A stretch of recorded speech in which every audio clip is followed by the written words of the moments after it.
Hello everyone and welcome back to my channel yet again. So today I am going to be taking you through how to create a successful YouTube channel. Now, obviously people are supposed to practice what they preach, and at the moment, if you take a look at my channel, it ain't too successful yet. But I do believe these are going to be some pretty good tips. So let's get into it. Yeah. Now, first of all, we're going to go through the basics, okay? You obviously need to sign up for a YouTube account. So you need a name, you need a picture, and you need a little about section. Those are the basic parts of your channel you need to have out there, right? Now, the first thing is the profile name. It's very important, the name for your brand. You want one that'll stay relevant to your channel, that's available, and that is pretty simple and easy to remember. You don't want it too long, you want to make it catchy, and you want people to explore it, you know, to really, you want it to catch their attention. Because if you have some really long random name like, you know, Carson Alworth, and then let's say I had a name of my channel, Carson Alworth, and then a bunch of numbers on the end, you know, or this is the Carson Alworth as my name. That wouldn't look good. That's too long.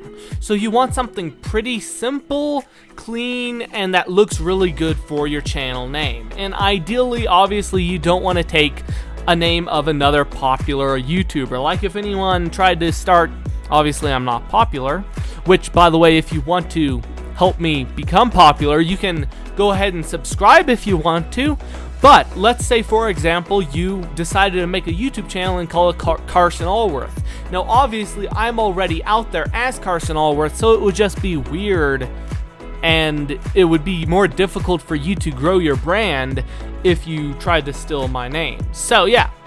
On the picture, on the cover photo or the logo, you just want it to be pretty clean, engaging, and fun. Now, a really good tip of this is it needs to look good small, because no one's going to see the YouTube cover picture or logo when it's big. You're going to see the logo pretty at a small size. So it needs to look really good when it's small. It doesn't matter how it looks when it's big, because a lot of times I see a mistake that a lot of people make, okay, is they'll find some picture that looks really good and put it as their YouTube profile picture, but when it scales down, no one can even tell what it is. So as you see with mine, people can tell what it is even at that size because it's super simple.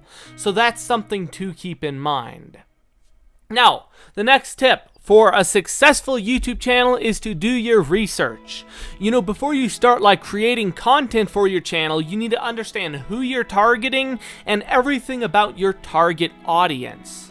You know, you need to research what they're going to be interested in, like the keywords they search for, the days they're on the website the most if you really want to get into it, because the better you understand your target audience on YouTube, the easier it is going to be to grow.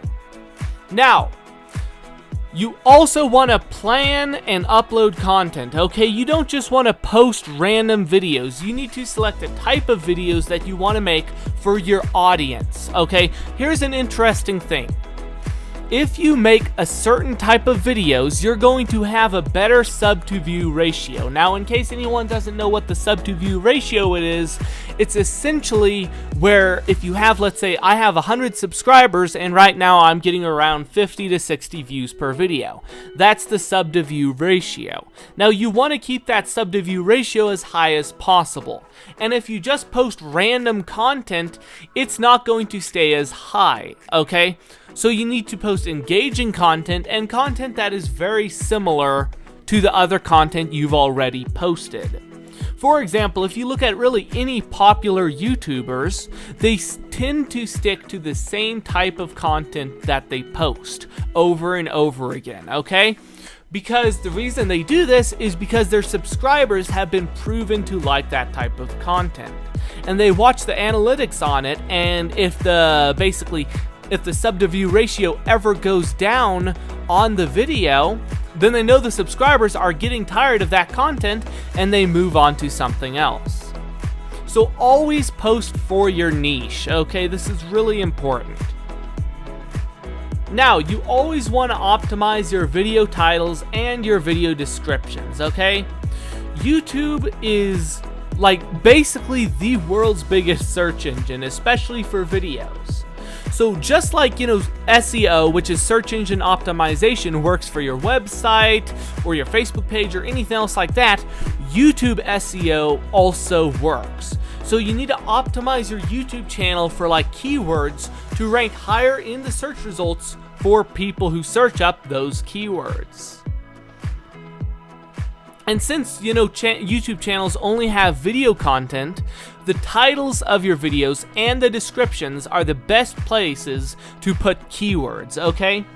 Now, you should always include your primary keywords in the video title. For example, as you can see, I do videos that have Photoshop designs and commentary designs. Now, what do I have in the title on every single video?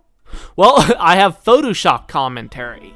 And this is so if anyone searches for the word Photoshop, my video might come up.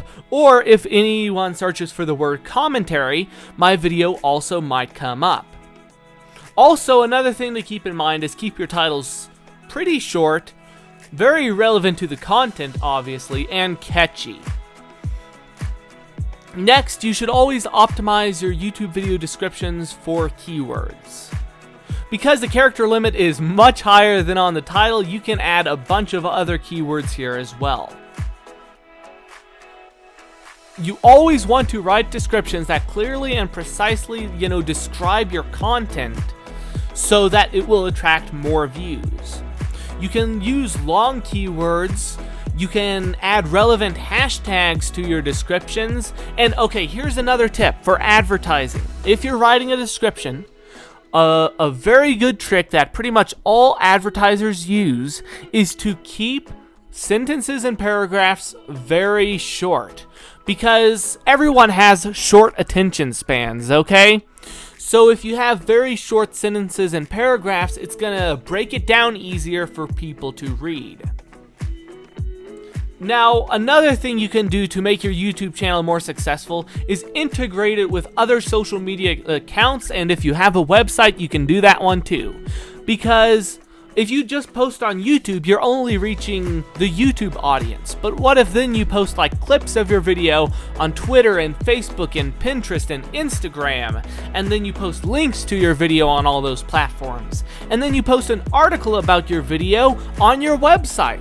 All of these are other potential sources for advertising, and you need to understand that. So really, cross-promote content on other platforms, okay? Because just because you create great content, it doesn't really mean you're going to be successful. You can be running the best YouTube channel in your niche, but people might not find it, Like, how often, okay, and this is a question to every viewer, how often do you find small YouTube channels that you watch frequently?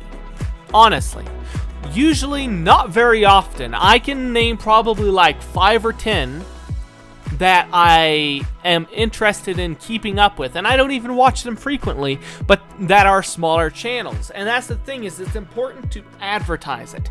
The bigger the channel gets, the easier it's going to get bigger. So, you also need to analyze and improve your content. You need to analyze your performance for the YouTube stuff, kind of understand what works, what doesn't, what you never should post again, because YouTube actually does have a built-in analytics tool that you can use to understand like how your videos have performed in comparison to each other.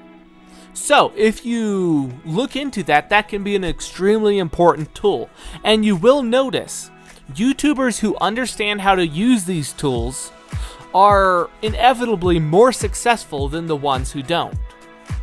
So yeah, I think the most important thing though is to just keep at it, be consistent, because YouTube has become a very competitive marketplace. But if you notice, a lot of people who post on YouTube and become successful, they don't stay on YouTube. Like, I've seen people who get around 500,000 views in a year, okay? Which is not a small amount at all. But then they quit because they're too busy or they don't want to. Now, Even if you're not as successful as these people at first, just keep posting, because if you keep posting, you're going to be way ahead of the curve for the competition. You're going to eventually become a successful YouTuber. So yeah, I think that's it for the day. Please do let me know if you like this video. Please leave a like. That helps my video. You can leave a subscription if you want to. Click the subscription button. You can also leave a comment if you have any thoughts on this video. And I will see you in the next video.